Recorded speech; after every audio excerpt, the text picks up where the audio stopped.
I'm ready already. But if I have to give you a tease, I'm gonna be very ugly. Very scary, but very ugly.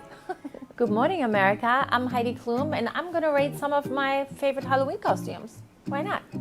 I wanted to be the ultimate male fantasy, and I thought that that was Jessica Rabbit. And it was really funny because when I was getting ready, people thought that I was going to be Kim Kardashian because of the voluptuous curves that I had that day, but I was Jessica Rabbit. I rate that as a number 7, I would say, if 10 is the best. I would say it's a 7. Hi, it's Heidi. Happy Halloween and good morning, America.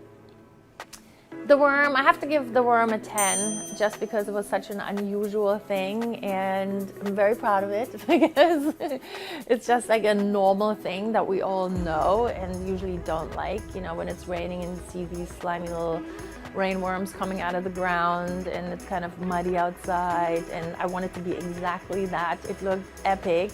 You know, even though it was very hard for me to be in it because I had no arms and legs, obviously, and when I was falling over, I couldn't get up, I needed help. It was quite the night for me. It was very claustrophobic, the whole feeling, but I definitely give it a 10 because it is a 10. Let's face it, it is a 10.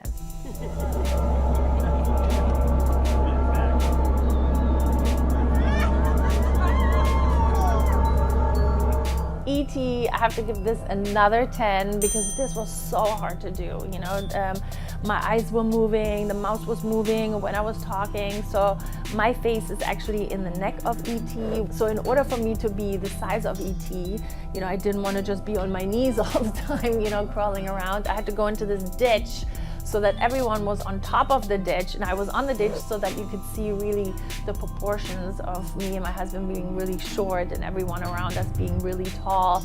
It was very, very hard to do. I had to do many, many fittings. You know, you have to think about it like you are almost like a baked potato inside where it's so hot and you have all this aluminum foil around you, which in my case was all plastic. So I would just feel the water running down my spine, down my pits. I was sweating in this thing so hard, and holding E.T.'s head because, you know, the proportions are like gigantic, so the face is like here and here, so to hold that on my neck, I thought my neck was gonna snap off any minute. So out of wearing all the difficult ones, this is definitely the hardest. So E.T. also, as the Worm, deserves a 10.